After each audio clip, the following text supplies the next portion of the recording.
Você é um filho de Deus. Você é uma filha de Deus.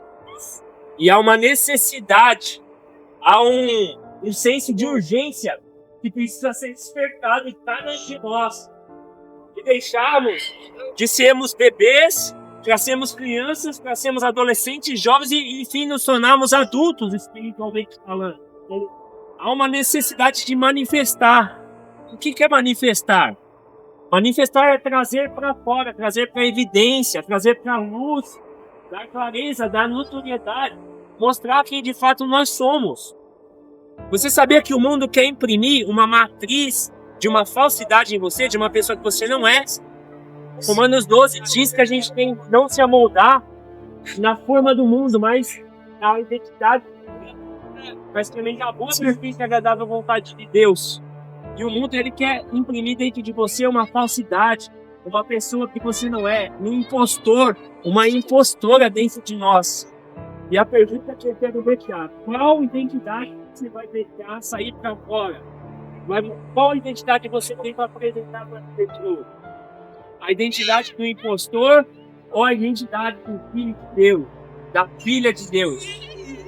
O Senhor Jesus caminhou nessa terra, venceu a morte e ressuscitou, e por isso nós estamos aqui.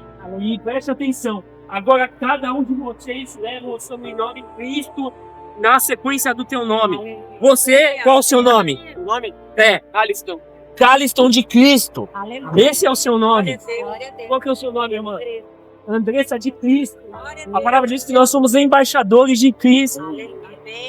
Nós temos nos colocado como tal. Em 1 João 3, 8, diz que o inimigo ele está aí no mundo e ele quer tragar, mas a palavra diz que o Filho de Deus, lá fala assim, meus filhos, o Filho de Deus se manifestou, é o mesmo verbo, a mesma palavra ali, manifestar, se manifestou para desfazer as obras do maligno. Então, se o Filho de Deus se manifestou para desfazer as obras do maligno, qual que é o nosso papel como filhos de Deus? Desfazer a obra do maligno. Isso começa dentro de nós. Começa dentro de nós. Em 2 Coríntios 4 vai dizer que Deus, com D minúsculo, Deus desse século está se referindo a Satanás, inimigo das nossas almas. Ele cega o entendimento do homem para que não vejam a glória da face de Cristo. E como que ele cega? Ele cega com prazeres, com desejos e com vaidade. É com isso que vem a cegueira de Satanás. E se nós somos filhos de Deus para desfazer as obras do maligno, primeira coisa, você tem que olhar além do espelho. Todo dia você acorda de manhã, não é mesmo? Vai lá no banheiro, tem um espelhinho, aí você escova o dente, você dá uma tapeada na tua cara. Você tem que olhar além dessa face natural. Você é um ser espiritual vivendo uma experiência terrena. Você não é uma pessoa terrena querendo viver uma vida espiritual. Nós somos espirituais vivenciando a terra. Aí precisa a gente simplificar que céu não é destino, céu é origem. O céu então é o ponto de chegada, o céu é o ponto de partida. Nós recebemos um novo espírito da parte de Deus. Então você não é mais um ser humano natural. Algo novo em você, algo diferente em você, a centelha divina dentro de você. E você precisa manifestar, você precisa trazer o céu para a terra. A necessidade de manifestar, a necessidade de pregar. Porque nós carregamos um pouco da eternidade e do Espírito Santo, mas vai chegar um dia que essa centelha ela vai ser o nosso QR Code para a eternidade, para a glória. E de fato nós seremos assim como Jesus Cristo ressurreto é. Assim como mulher nós seremos. Então a gente precisa parar de ser, presta atenção nessa metáfora, parar de ser trigo, parar de ser azeitona, parar de ser uva, parar de ser ovelha. Como assim? Isso não tem tudo a ver com o evangelho? Só que a gente tem que amadurecer. A gente vai ficar sendo azeitona experiente até quando? Até quando você vai ser azeite? Quando vai chegar a hora de você se transformar em azeite? Porque a azeitona não cura, mas o azeite cura. Aleluia! Glória. A A uva por si só não traz alegria, mas o suco da uva, o vinho, traz alegria. Você tem que trazer alegria para a vida das pessoas. Você tem vivido com alegria, com satisfação, da parte de Deus. E o trigo?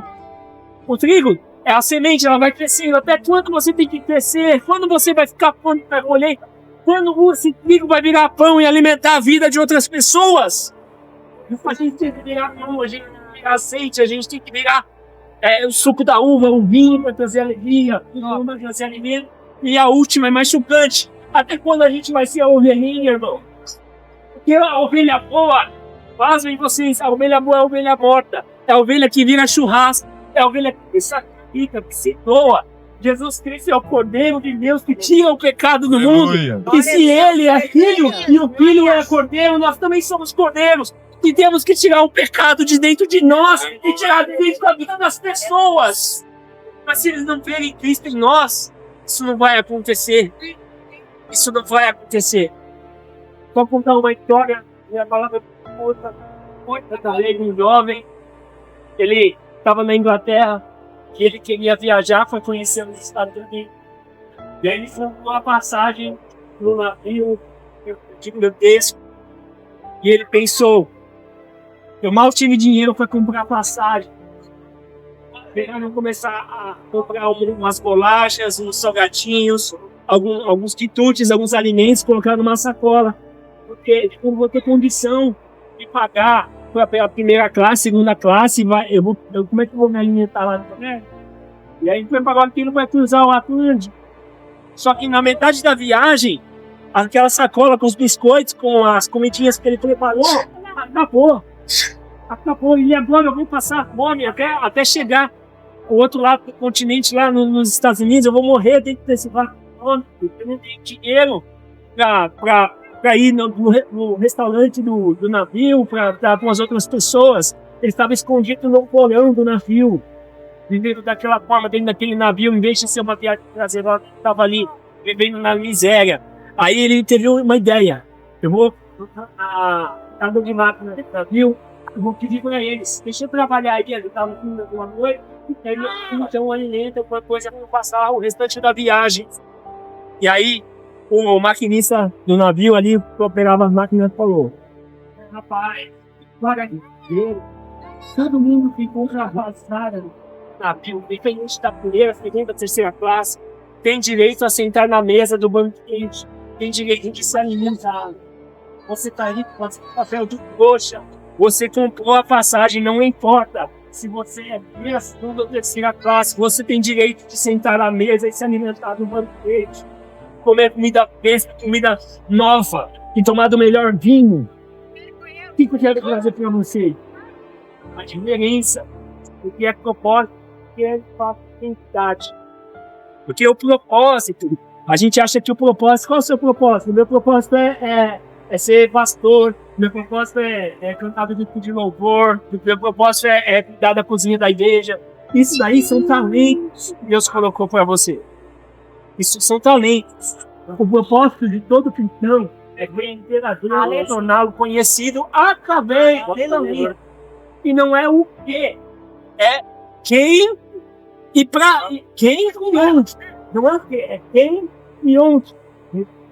Abraão foi chamado. Deus não perguntou, não falou o propósito dele, não era o quê, era quem e onde.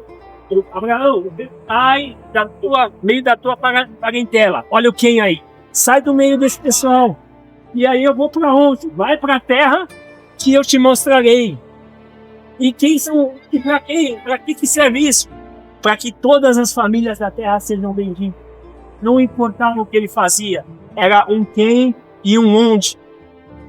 Jonas a mesma coisa. Ele foi chamado. O papel de todo cristão é anunciar o reino. Não importa o seu talento. E aí qual era o onde dele? Nínive.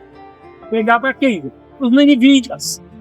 Se você pegar, vamos pegar no Novo Testamento, eu já vou encerrar.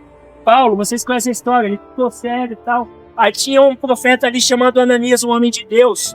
E aí ele recebeu um termo. Olha, Ananias, você vai orar pelo Paulo. Você vai onde? Na rua direita.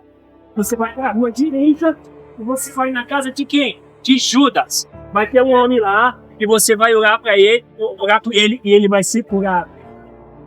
Então, significa que seu propósito não é o que você faz, você vai onde você faz. Não é se você canta, se você dança, se você prega. Você tem que fazer, não importa o que você está vendo. Anunciar o evangelho, pregar a palavra de Deus. Seja vendendo um biscoito e falando Jesus te ama para uma pessoa, não importa o como.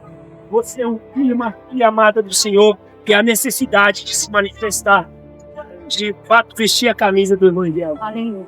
Vocês com essa palavra. Glória a Deus. E lembre-se, Filipenses diz que a nossa pátria não é essa. Nós estamos aqui como peregrinos. Aleluia. A nossa pátria é o céu. O Filho de Deus se manifesta nessa cidade, cada igreja aqui representada nessa juventude, e a gente possa fazer a diferença aqui em Itajaí e para quem? Para as outras pessoas. Eles pedem porque nós não estamos nos manifestando, porque a luz não está refletindo a glória de Deus.